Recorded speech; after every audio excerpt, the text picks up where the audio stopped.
इस तरह का सीन कैसे सदन के भीतर हो जाता है, जबकि आप लोगों ने तमाम नियम कानून बनाए थे, उसके बावजूद सदन में मैं देखता हूं कि ये विपक्ष वाले आप पर भारी पड़ जाते हैं, ऐसा क्यों? देखिए, सदन कोई भी हो, चाहे वो विधानसभा हो या लोकसभा हो, लोकतंत्र का मंदिर होता है और उस सदन से जनता की, गरीब जनता की, कमजोर वर्ग की बड़ी आशा रहती है कि सदन की कार्यवाही होगी, उनके अधिकारों को और मजबूत किया जाएगा, कुछ विकास की बातें होगी और सभी माननीय सदस्य अपने अपने क्षेत्र की समस्याओं के लिए वहां बैठ करके चर्चा करेंगे। चर्चा का वो स्थान है, कोई अखाड़ा नहीं है। पर समाजवादी पार्टी का तो इतिहास ही है अराजकता फैलाना, गुंडागर्दी करना, हर जगह न्यूसेंस पैदा करना। तो वो अपने इतिहास के हिसाब से, अपने नेचर के हिसाब से वो कर रही है। वो नहीं चाहते कि सदन में बहस हो, वो नहीं चाहते कि आज उत्तर प्रदेश किस तरह से अनेक बिंदुओं पर नंबर 1 देश के अंदर है और तेजी के साथ विकास में आगे दौड़ रहा है। उत्तर प्रदेश उत्तम प्रदेश से सर्वोत्तम प्रदेश बनने की तरफ आगे बढ़ रहा है, ये नहीं सुनना चाहते वो। तो समाजवादी पार्टी का ये इतिहास रहा है, हिंसा करना, अराजकता फैलाना, दंगा करना। वो सदन में भी वही हाल करते हैं, आपने देखा। अरे आप बैठिए, शांतिपूर्वक सुनिए, अभिभाषण पर चर्चा करिए, कोई कमी है तो उसको निकाल करके बताइए। नहीं, वो सुनेंगे ही नहीं।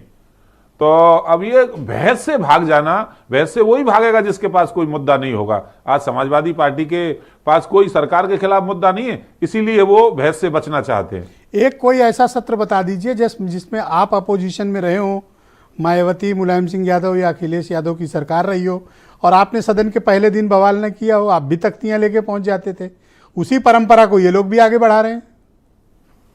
देखिए, उस आज की और उस समय की परिस्थितियों में बहुत अंतर है। आज आप 7 साल पुरानी बात करेंगे, 2017 से पहली, तो लॉ एंड ऑर्डर की नाम की कोई चीज ही नहीं थी उत्तर प्रदेश के अंदर। उत्तर प्रदेश में अराजकता थी, उत्तर प्रदेश में भ्रष्टाचार था, उत्तर प्रदेश में सरकार नाम की संस्था जो थी उसको समाजवादी पार्टी बना दिया गया था।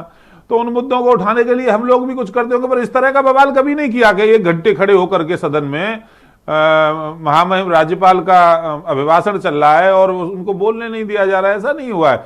अपनी बात कहना, थोड़ा नारेबाजी करना, ये आप लोगों ने रात भर धरना दिया था वहां पे, कम से कम सुनिए। मुझे ध्यान है, लक्ष्मीकांत जी थे, रात भर धरना दिया था विशेष मुद्दों पर। बोलिए। धरना दिया जब सरकार सुनती नहीं है, सरकार अन्याय और अत्याचार कर रही होती है, सरकार भ्रष्टाचार कर रही होती है, सरकार लोकतंत्र की हत्या कर रही होती है, तो फिर धरना भी देना पड़ता है। वो भी लोकतंत्र में एक अधिकार है। ये जो कुछ भी सत्र में चल रहा है, आप अपोजिशन को हैंडल नहीं कर पा रहे हैं, ऐसा है? देखिए, हैंडल करने की बात नहीं है ब्रजेश जी। अपोजिशन को भी जनता ने चुनकर भेजा है, हमको भी चुन करके भेजा है, इनको पराजित करके भेजा है और हमको विजयी बना करके भेजा। तो ये तो उन्हें खुद तय करना होगा कि आप अपने क्षेत्र के लिए, उत्तर प्रदेश के विकास के लिए चर्चा करना चाहते हैं या उत्तर प्रदेश जैसे बिल्कुल अंधे में पड़ा हुआ था 2017 से पहले, उसी में रखना चाहते हैं। ये तो इन्हें तय करना होगा। लेकिन चुनाव के ठीक पहले अगर ये लोग आपके ऊपर सदन में दबाव बना रहे हैं तो ये थोड़ा सा संदेश इसका क्या जाएगा? देखिए, हम कोई दबाव में आने वाले नहीं है।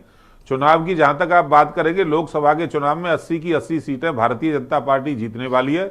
नरेंद्र मोदी का काम, उनका चेहरा, उनकी ईमानदारी, उनकी त्याग तपस्या जो देश के लिए वो कर रहे हैं, उसको लेकर के जनता मन बना चुकी है। अनेक ऐसे काम होंगे, मैं आपके चैनल पे कहूंगा तो घंटों लग जाएगा कहने में। जनता तो मन बना चुकी है, गरीब लोग तय कर चुके हैं, मजदूर लोग, नौजवान लोग, माता बहनें सब तय कर चुकी हैं कि नरेंद्र मोदी जी के साथ जाना। और आप भी समझ रहे हैं और ये लोग भी समझ रहे हैं। इसी का कारण तो है कि अखिलेश यादव कह रहे हैं कि उत्तर प्रदेश के अंदर सारे सांसदों की सीट काट देगी, टिकट काट देगी भारतीय जनता पार्टी। अच्छा देखो, मैं गया था भूल पूछना, आपने अच्छा याद दिलाया।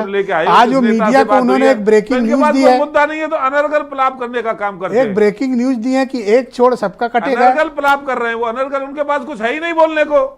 उनको भूत चढ़ा हुआ है भारतीय जनता पार्टी का। मुझे लगता है रात में यदि बीजेपी का नाम याद आ जाता होगा तो नींद उड़ जाती होगी। ठीक है, मैं ऐसा करता हूँ, दीपक रंजन को